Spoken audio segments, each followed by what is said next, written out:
आज हम genome India project पे डिस्कशन करेंगे। पिछले कुछ दिनों से ये न्यूज़ में बना हुआ है। इसका कारण है कि जो इसका डेटा सेट था, इस प्रोजेक्ट के तहत जो डेटा को प्राप्त किया गया था, उसको अब शेयर कर दिया गया। तो एक प्लेटफ़ॉर्म पर शेयर किया गया जहाँ पर पूरे विश्व के और भारत के जो रिसर्चर्स हैं, वो उस डेटा को एक्सेस कर सकते हैं। उन आंकड़ों को प्राप्त कर सकते हैं, उनके माध्यम से वो रिसर्च कर सकते हैं। तो इंडियन बायोलॉजिकल डेटा सेंटर जो है, पोर्टल है, उस पर इसको शेयर किया गया है। इसलिए न्यूज़ में है। दूसरा कारण जो इसमें का न्यूज़ में रहने का है, वो है कि इसके सेकंड फेज़ की प्लानिंग चल रही है। इंडिया जीनोम प्रोजेक्ट का जो सेकंड फेज़ है, उसको लाने की तैयारी चल रही है, उस पर हमें डिस्कशन करना। तो हमें देखना होगा सबसे पहले कि इंडिया जीनोम प्रोजेक्ट क्या है? लेकिन इंडिया जीनोम प्रोजेक्ट को समझने से पहले हमें यह देखना होगा कि जीनोम क्या है? अगर हम जीनोम को समझेंगे, तभी हम इंडियन जीनोम प्रोजेक्ट को समझ पाएंगे।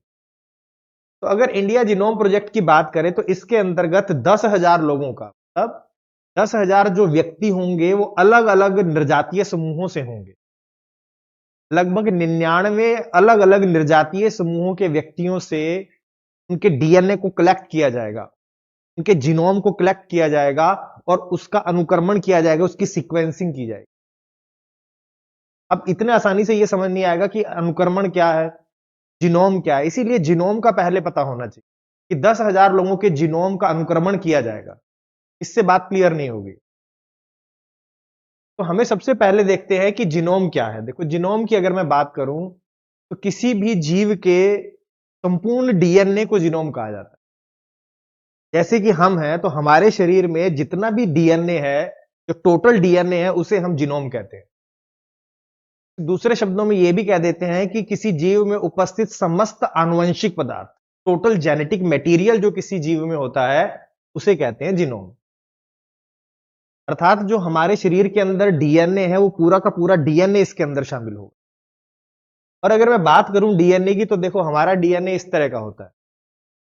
हमारा डीएनए डबल हेलिक्स होता है, इसमें 2 कुंडलियां पाई जाती हैं। देखो, तो इसीलिए इसको बोला जाता है डबल हेलिक्स मॉडल, और ये वॉटसन एंड क्रिक ने दिया था।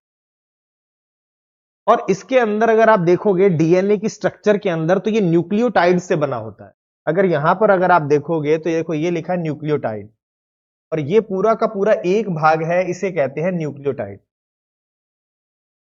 तो देखो ये न्यूक्लियोटाइड है, ये एक न्यूक्लियोटाइड है, ये दूसरा न्यूक्लियोटाइड है, ये तीसरा न्यूक्लियोटाइड है। इस तरह से कई सारे न्यूक्लियोटाइड आपस में जुड़े, इसीलिए डीएनए को पॉलीन्यूक्लियोटाइड्स कहा जाता है।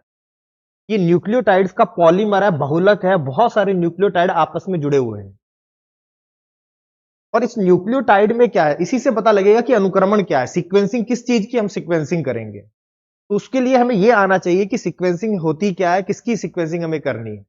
तो उसके लिए डीएनए की स्ट्रक्चर आनी चाहिए। तो अब देखो यहां पर हमने देखा कि इसमें न्यूक्लियोटाइड बहुत सारे हैं, तो ये पॉलीन्यूक्लियोटाइड हो गया।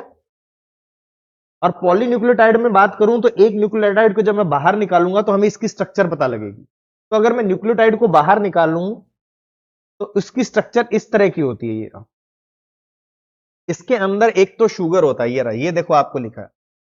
डीएनए का फुल फॉर्म होता है डीऑक्सीराइबोस न्यूक्लिक एसिड। तो इसमें डीऑक्सीराइबोस शुगर है, ये पेंटोज शुगर होती है जिसके अंदर 5 कार्बन होते हैं। तो देखो एक तो इसमें ये रहा शुगर, दूसरा इसके अंदर होता है फॉस्फेट ग्रुप, ये रहा फॉस्फेट ग्रुप, और तीसरा इसके अंदर होता है नाइट्रोजन क्षार, ये लिखा जो। तो एक नाइट्रोजन क्षार होता है इसके अंदर, एक शुगर होता है और एक इसमें फॉस्फेट समूह होता है। इसको भी अगर आप देखोगे तो ये भी क्या है, एक तरह से केमिकल है, रासायनिक पदार्थ है ये। देखो ये रहा पूरा का पूरा शुगर, देखो इसमें 1 कार्बन, 2 कार्बन, 3 कार्बन, 4 कार्बन और ये रहा 5वां कार्बन, पेंटोज शुगर है ये। तो 5 कार्बन वाली एक तो शुगर होती है, इसे बोलते हैं डीऑक्सीराइबोस। दूसरा देखो यहां पर है फॉस्फेट ग्रुप, ये रहा फॉस्फेट। और तीसरा देखो ये रहा, मैं भी आपको दिखाया था कि नाइट्रोजन क्षार, देखो ये एडिनाइन। तो ये एडेनिन है, ये भी एक तरह का क्या कहे, रासायनिक पदार्थ ही तो है। एक ये रहा, एक ये रहा, इन तीनों से मिलकर एक न्यूक्लियोटाइड बनता है। और ये जो न्यूक्लियोटाइड है, ये आपस में जुड़कर इस तरह से पूरे के पूरे डीएनए की एक चेन बनाते हैं और दूसरी साइड में दूसरी चेन होती है। तो 2 चेन है, जो आपस में कुंडलित फॉर्म है, हेलिक्स फॉर्म में। अब इसके बाद देखो क्या है। इसके बाद अगर मैं देखूं तो हमने यहां देखा था कि यहां पर ये नाइट्रोजन क्षार है। तो ये नाइट्रोजन क्षार चार तरह के होते हैं। अगर मैं इस न्यूक्लियोटाइड की बात करूं तो ये दोनों तो हमेशा सेम रहेंगे, ये फॉस्फेट समूह रहेगा ही रहेगा, और यहां पर ये शुगर हमेशा ही इसमें मिलेगी। ये जो नाइट्रोजन क्षार है ये चेंज होता है। ये चार तरह के होते हैं, जिन्हें बोलते हैं adenine, guanine, cytosine and thymine, और ये चेंज होते रहते हैं। तो देखो यहां पर अगर हम बात करें इस चेन की, पहले इसी डायग्राम में आते हैं। देखो यहां पर ये लिखा सी, इसका अर्थ है साइटोसिन। अब दूसरा न्यूक्लियोटाइड है तो यहां पर देखो लिखा है टी, टी का अर्थ है थाइमिन। फिर यहां पर फिर से सी लिखा है साइटोसिन, एडेनिन, थाइमिन, इसी तरह गुआनिन होता है। तो चार तरह के नाइट्रोजन बेस होते हैं, वही बार बार इसमें रिपीट होते हैं, उनका सीक्वेंस अलग अलग हो सकता है। तो अगर मैं यूं कहूं कि ये पूरा का पूरा जो आपका डीएनए था उसमें ये न्यूक्लियोटाइड है, तो उनमें चेंज क्या हो रहा है, ये बेस चेंज हो रहे हैं, नाइट्रोजन क्षार चेंज हो रहे हैं। तो देखो इस न्यूक्लियोटाइड में अंदर की ओर नाइट्रोजन क्षार है, और ये जो पूरे की पूरी चेन है न्यूक्लियोटाइड की, इसके अंदर की ओर भी नाइट्रोजन क्षार, और ये आपस में हाइड्रोजन बॉन्ड से आपस में जुड़े होते हैं। देखो यहां पर इनके बीच में नाइट्रोजन क्षारों के बीच में हाइड्रोजन बॉन्ड पाया जाता है। तो इस तरह से डीएनए का निर्माण होता है, और इसमें देखो आपको देखने को मिलेगा सीक्वेंस है नाइट्रोजन क्षारों का, ए टी जी सी, इस तरह से। देखो इस डायग्राम में भी अगर हम देखें तो यहां पर भी देखो यही है। यहां पर आपको नजर आ रहा है टी, तो टी हमेशा ए से जुड़ता है, ए और टी आपस में जुड़ते हैं, जी और सी आपस में जुड़ते हैं, ये हाइड्रोजन बॉन्ड से आपस में जुड़ते हैं। तो यहां पर देखो ये सीक्वेंस दिख रहा होगा आपको, सी जी ए टी। इस तरह से नाइट्रोजन बेस आपस में इस तरह से जुड़े रहते हैं दोनों श्रृंखलाओं के, और पूरी की पूरी डीएनए का निर्माण होता है। तो अगर मैं कहूं डीएनए एक पॉलीन्यूक्लियोटाइड है, और उसमें ये नाइट्रोजन क्षारों का क्रम पाया जाता है इस तरह से। और इस तरह के हमारे डीएनए में लगभग 3 बिलियन बेस पेयर है। बेस पेयर का मतलब ये जो पेयर बन रहा है, इस तरह के 3 अरब पेयर्स हैं हमारे डीएनए में, लगभग अप्रोक्सीमेट। अर्थात ये इस तरह से जुड़े हुए, सी जी ए टी, फिर ऊपर आगे चलता जाएगा, इस तरह से 3 बिलियन नाइट्रोजन क्षार आपस में इस तरह से जुड़े होते हैं। तो ये होता है आपका हमारा, और ये पूरा का पूरा जो डीएनए है इसे हम क्या कहते हैं, इसे कहते हैं जीनोम। हमारे शरीर में या हमारी हर कोशिका में जिसमें न्यूक्लियस केंद्रक मिलता है, हर सेल में ये डीएनए पाया जाता है, एक कॉपी डीएनए की उसके अंदर पाई जाती है। और उसमें ये 3 बिलियन नाइट्रोजन क्षार इस तरह से सीक्वेंस में लगे होते हैं, जिनका एक निश्चित क्रम होता है, एक निश्चित सीक्वेंस है इनका। और इसी सीक्वेंस को प्राप्त किया जाता है आपकी जीनोम सीक्वेंसिंग में। इसीलिए हमें यह समझ में आना जरूरी था। देखो यहां पर फिर से देखो, ये जी और सी आपस में देखो हाइड्रोजन बॉन्ड से जुड़े हुए हैं, जी और सी। यहां पर ए और टी आपस में हाइड्रोजन बॉन्ड से जुड़े हैं। तो ये दोनों चेन है जो आपस में इन नाइट्रोजन बेस के बीच में बनने वाले हाइड्रोजन बॉन्ड के थ्रू जुड़ी रहती, और इनका ये जो सीक्वेंस है ये यूनिक होता है। तो इस जो डीएनए का जो ये सीक्वेंस है, यूं कहूं ये नाइट्रोजन क्षार का बेसिस का जो सीक्वेंस है, इसे हमें ज्ञात करना है जीनोम सीक्वेंसिंग में, और यही है हमारा जीनोम इंडिया प्रोजेक्ट। तो जीनोम इंडिया प्रोजेक्ट में क्या किया गया, जीनोम इंडिया प्रोजेक्ट में 10,000 लोगों के डीएनए को प्राप्त किया गया, उनके ब्लड सैंपल से डीएनए को प्राप्त किया गया, और फिर उनके ये डीएनए का में जो ये बेस पेयर है इनका सीक्वेंस लगाया गया, एक कॉमन सीक्वेंस लगाया गया। क्योंकि हर व्यक्ति में ये विशिष्ट होता है, तो कॉमन कॉमन पार्ट को लाकर एक रेफरेंस जीनोम का निर्माण किया गया, जिसे हम कहते हैं कि एक संदर्भ जीनोम हिंदी में कहा जाता है। तो संदर्भ जीनोम का निर्माण किया गया कि जो भारतीयों के जीनोम को प्रदर्शित करता है। तो इसके अंदर हमारे जीन है और जंक डीएनए दोनों शामिल है। तो पूरा का पूरा जो पूरा डीएनए है उसकी सीक्वेंसिंग की गई है इन बेस पेयर की। यही है आपका जीनोम इंडिया प्रोजेक्ट। तो 10,000 लोगों से सैंपल लिए गए, जो कि 99 अलग अलग एथनिक समूहों से जुड़े हुए थे, निर्जातीय समूहों से जुड़े हुए थे। और एक चीज और ध्यान में रखती है कि इसके अंतर्गत सभी स्वस्थ लोगों के डीएनए को लिया गया है, इसमें किसी बीमार व्यक्ति के डीएनए को नहीं लिया गया, वो सेकंड फेज में आएगा। तो ये था आपका जीनोम इंडिया प्रोजेक्ट। अब वापस देखते हैं इस जीनोम इंडिया प्रोजेक्ट को, देखो अब समझ में आएगा। देखो यहां लिखा है 10,000 इंडियंस के जीनोमिक डेटा को लिया गया है, उसको कैटलॉग किया गया है। और इसके साथ साथ बताया गया कि इसमें 22 पार्टनर ऑर्गेनाइजेशन थी और ये डिपार्टमेंट ऑफ बायोटेक्नोलॉजी के अंतर्गत आता है ये प्रोजेक्ट। तो ये इसके बारे में बेसिक है, लेकिन इसका भी यूज क्या है, इसका इंपॉर्टेंस क्या है और ये क्यों शुरू किया गया। देखो, प्रॉब्लम अभी तक ये आ रही थी कि जो वर्तमान में आपने जीन थेरेपी के बारे में सुना हो, तो जो नई नई जीन थेरेपी हो रही हैं उन पे रिसर्च जो हो रहा है, नई नई जो दवाएं बन रही हैं, उनमें जो जीनोम का यूज किया जाता है रिसर्च के लिए, वो व्हाइट कॉकेशियन प्रजाति का है, श्वेत कोकेशियाई प्रजाति है। वो 95% जीनोम उसी का है, उसी पर रिसर्च होती है और उसी का यूज किया जाता है नई नई दवाइयों के निर्माण में, नई नई रिसर्च करने में। लेकिन भारतीयों का जो जीनोम है वो अलग है। तो भारतीयों का जीनोम जो अलग हुआ, तो उसके लिए रिसर्च के लिए कोई डेटा ही नहीं है। इसलिए भारत ने क्या किया, इस जीनोम प्रोजेक्ट को शुरू किया कि जिसके अंदर पता लगे कि भारतीय जो जीनोम है उसमें कौन कौन सी जीन है, यहां पर लोगों में कौन कौन सी जेनेटिक वेरिएशन पाई जाती हैं, जीनों में क्या क्या चेंजेस हैं, कैसे कौन कौन सी जीन है, यहां पर कौन कौन सी बीमारियां हैं जो हमें यहां हो सकती हैं, उनकी प्रकृति क्या हो सकती है, कौन कौन सी विशेषताएं हैं भारतीय जीनोम में, वो उन सबको इसके अंतर्गत क्या किया जाएगा, उन सबको समझने में मदद मिलेगी इस जीनोम इंडिया प्रोजेक्ट से। तो इसलिए शुरू किया गया क्योंकि कोई भी रेफरेंस जीनोम ही नहीं था भारतीय, एक तरह से, क्योंकि इस भारतीय नस्ल का जहां पर इतनी सारे निर्जातीय समूह रहते हैं, इनको रिप्रेजेंट करने वाला कोई भी जीनोम नहीं था, रेफरेंस जीनोम ही नहीं था कि जिस पर कुछ रिसर्च की जाए।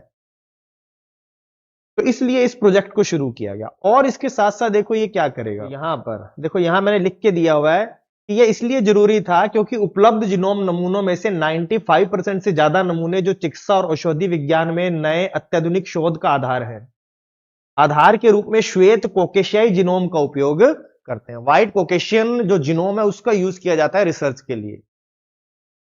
और ज्यादातर जीनोम शहरी मध्यम वर्ग लोगों से लिया गया, मतलब इसमें भी शहरी लोगों का जीनोम है, ग्रामीण लोगों का जीनोम नहीं है। इसीलिए ये जो है भारतीय लोगों के प्रतिनिधि के रूप में नहीं है, तो भारतीयों के लिए अपना एक जीनोम का डेटा सेट होना चाहिए था। तो ये भारतीय परियोजना का उद्देश्य मानव प्रजाति के बारे में उपलब्ध जानकारी में काफी वृद्धि करना है। तो नया जीनोम सेट आएगा तो जानकारी और बढ़ेगी जीनोम के बारे में। तो यहां तक तो ये बात थी, आवश्यकता क्यों थी। अब इसका महत्व क्या है उसको देखते हैं। देखो, इससे होगा क्या कि हमें विभिन्न बीमारियों के आनुवंशिक आधार के बारे में पता लगेगा। अब ये क्या होता है, मतलब हमें अलग अलग बीमारियां होती हैं, तो उसके आनुवंशिक आधार का मतलब हुआ कि जीन में, जीन जो हमारा होता है उसमें प्रोटीन निर्माण का कोड होता है और हमारे शरीर में लगभग सभी काम प्रोटीन ही करते हैं, चाहे हार्मोन हो, इसके अलावा एंजाइम हो, हमारी मसल्स हो। तो ये सारे के सारे जो काम हैं वो प्रोटीन के थ्रू होते हैं। हमारी सेल की स्ट्रक्चर हो, इन सब में प्रोटीन की भूमिका रहती है। एसेंशियल एक तरह से कहूं कि तत्व हमारे जीवन को बनाए रखने में प्रोटीन की भूमिका। और अगर मान लो किसी जीन में कोई त्रुटि हो गई, हमारे डीएनए में कहीं कुछ गड़बड़ हो गई, तो उससे हमें क्या होगा, हमें कोई बीमारी हो सकती है, कोई रोग हो सकता है। तो किसी रोग में या किसी बीमारी में वो प्रोटीन जो खराब हो जाता है, उस प्रोटीन में कोई प्रॉब्लम आ गई, तो हम देखेंगे कि किस जीन की वजह से आ गई, लेकिन उसके लिए हमारा जीनोम तो हो। तो यहां पर क्या लिखा है, विभिन्न रोगों के आनुवंशिक आधार या आनुवंशिक जोखिम कारकों की पहचान करने में मदद कर सकता है। कि आनुवंशिक आधार बताएगा कि इस बीमारी का आनुवंशिक आधार ये है, मतलब इस जीन के में कुछ गड़बड़ी होने की वजह से ये वाली बीमारी हो रही है। देखो, इसका एग्जाम्पल भी दिया गया कि हमारे जीन में एक उत्परिवर्तन हो रहा है, मतलब हमारे जीन में एक चेंज हो जा रहा है, उसको इन्होंने नाम दिया है MYBPC3।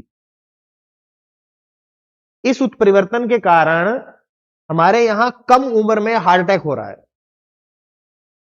मतलब हमारा एक जीन में ये उत्परिवर्तन होने से जो हार्ट अटैक हो रहा है उसकी जो फ्रीक्वेंसी है, ये उनको भारत की 4.5% आबादी में उसका खतरा बना रहता है और विश्व में ऐसा कहीं देखने को नहीं मिलता इतना प्रतिशत। लेकिन वो किसकी वजह से हो रहा है, इसकी वजह, इस म्यूटेशन की वजह से, अर्थात हमारा जो जीन है उसमें कुछ परिवर्तन हो गया है, उसकी वजह से ये जो डिजीज है इसकी संभावना भारतीयों में बढ़ जा रही है।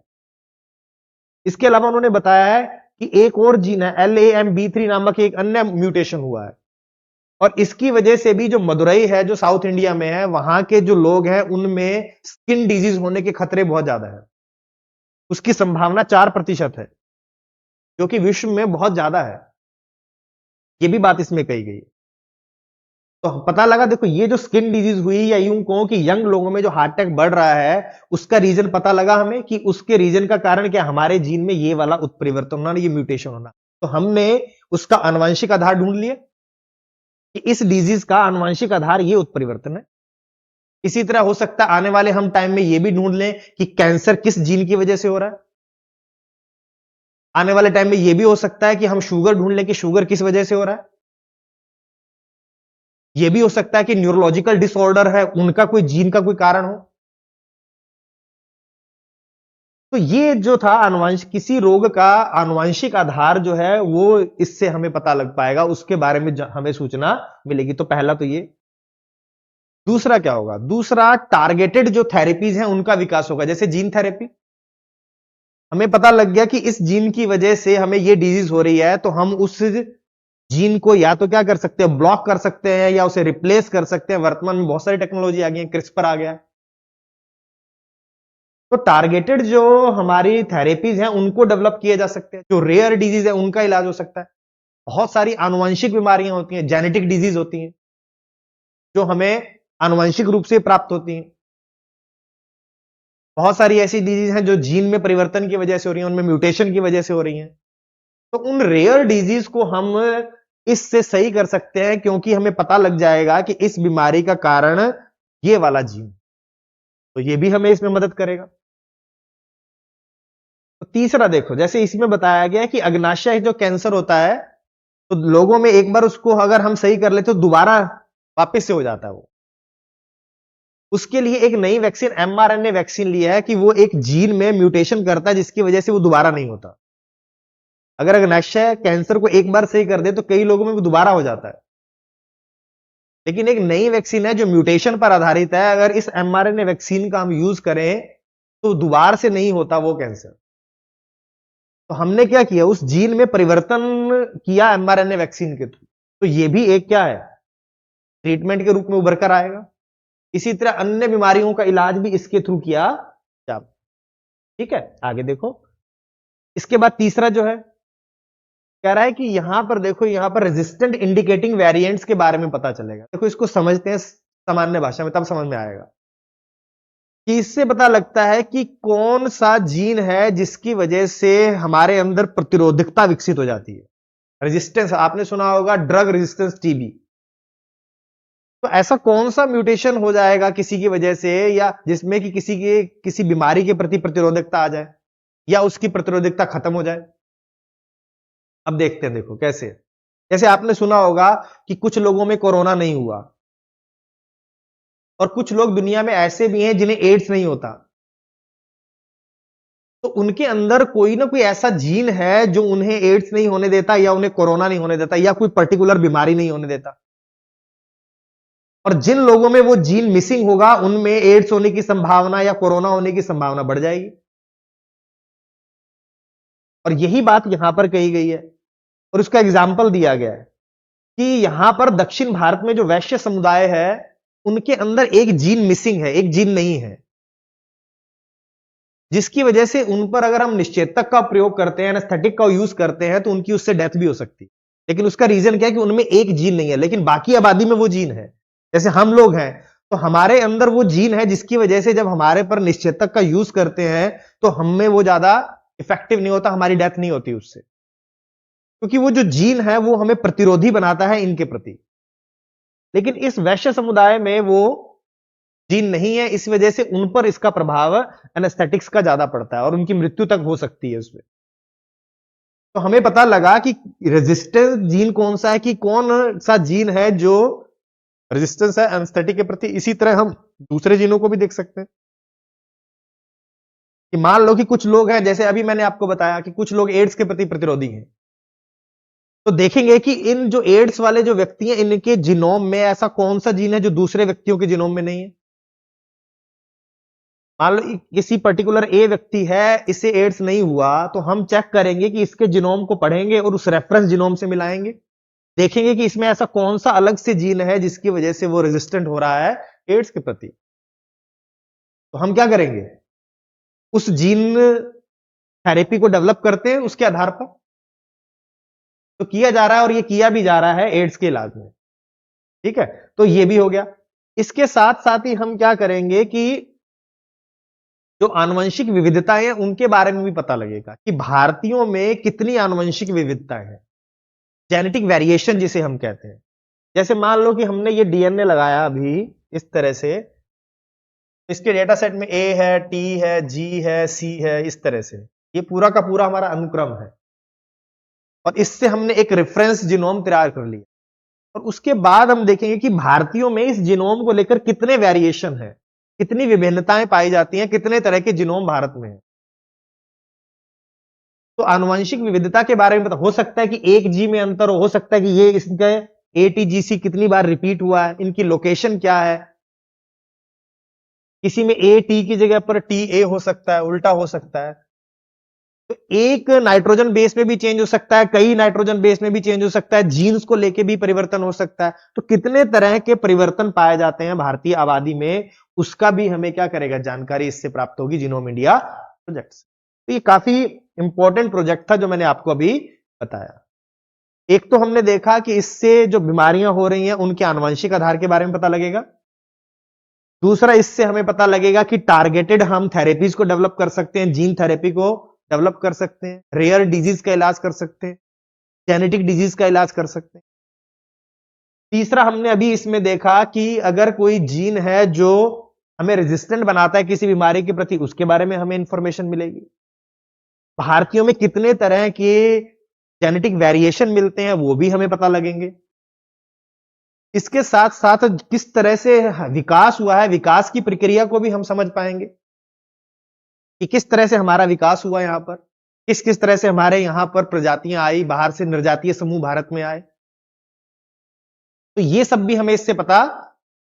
और तीसरा, मैंने आपको बताया ही है कि अभी तक जितने भी जो जीनोम है जिन पर रिसर्च हो रही है जीन थेरेपी बनाने के लिए, नई नई दवाओं के निर्माण के लिए, वो सब व्हाइट कॉकेशियन से संबंधित है, और वो भी शहरी जनसंख्या से संबंधित है, शहरी लोगों के नमूनों को लिया गया है। तो भारतीयों का कोई भी जीनोम नहीं है जिसको लेकर अनुसंधान किया जाए और इनको इस जीनोम को ध्यान में रखकर अनुसंधान करें और नई ड्रग्स या थेरेपीज को डेवलप करें। तो ये इसका क्या था, हमारा पूरा का पूरा इसका प्रभाव होगा जो आगे आने वाले टाइम में देखने। इसीलिए अब इसके डेटा सेट को शेयर किया गया है। तो इस ह्यूमन जीनोम प्रोजेक्ट है जो संपूर्ण हो गया है, कंप्लीट हो गया है, और इसका जो डेटा जो प्राप्त हुआ है उसको शेयर किया गया है प्लेटफॉर्म पर या उस पोर्टल पर। उससे रिलेटेड जो है जो आप क्या कहेंगे, फ्रेमवर्क भी शेयर किया गया, किस तरह से उस डेटा को आप एक्सेस कर सकते हो, उसके भी कुछ रूल होंगे। तो ये आपको ध्यान में इसमें रखना है इंडियन जीनोम प्रोजेक्ट के बारे में, पूरा का पूरा, या जीनोम इंडिया प्रोजेक्ट। ठीक है, तो ये हमारे जीनोम के मैपिंग का प्रोजेक्ट है। तो ये तो था आपका, ये 2020 में शुरू हुआ था, 20 अनुसंधान संस्थाएं इसके अंदर थी, लगभग 10,000 जीनोम को इसके अंदर अनुक्रमित कर लिया। अब आते हैं इसके बाद के फेज। अब प्लानिंग चल रही है सेकंड फेज की। देखो सेकंड फेज में क्या होगा कि सेकंड फेज में एक तो जो नमूनों की संख्या है उसको बढ़ाया जाएगा, या यूं कहो कि लोगों के जीनोम की संख्या को बढ़ाया जाएगा। लगभग 10 लाख लोगों के जीनोम को सीक्वेंस किया जाएगा या उसकी मैपिंग की जाएगी। तो उनकी संख्या को बढ़ा दिया, अभी 10,000 था, अब 10 लाख हो गए, 1 मिलियन। दूसरा, अभी तक जो हमने देखा था उसमें 99 निर्जातीय समूहों से लिया गया था, लेकिन भारत में लगभग 4500-4600 निर्जातीय समूह है, 4635 या 50 के आसपास समूह है भारत में। इतने समूह हैं, इतने एथनिक जो ग्रुप्स है भारत में, इतने तरह का वेरिएशन है हमारे जेनेटिक मैपिंग में। तो जो डीएनए में जो वेरिएशन है उसमें अभी तक हमने 99 समूहों को सम्मिलित किया, 4600 भी बाकी है। तो इस फेज में इन समूहों की संख्या को बढ़ाया जाएगा। तो दूसरा ये हो गया, तो पहला तो ये हो गया कि नंबर बढ़ाएंगे, दूसरा होगा अलग अलग समूहों को सम्मिलित करेंगे। तीसरा, पिछले में शहरी जनसंख्या ज्यादा थी, अब ग्रामीण लोगों के जो नमूने हैं उनको भी एकत्रित किया जाएगा, उनके जीनोम को भी क्या किया गया, सीक्वेंस किया जाएगा, कि मैपिंग की जाएगी।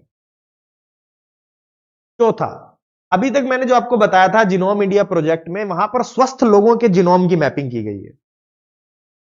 इसमें जो रेयर डिजीज वाले लोग हैं, जिनमें कोई दुर्लभ बीमारियां हैं या गंभीर बीमारियां हैं, उनके जीनोम को भी मैप किया जाएगा, उनकी मैपिंग करेंगे और उनको कंपेयर करेंगे स्वस्थ लोगों के जीनोम से।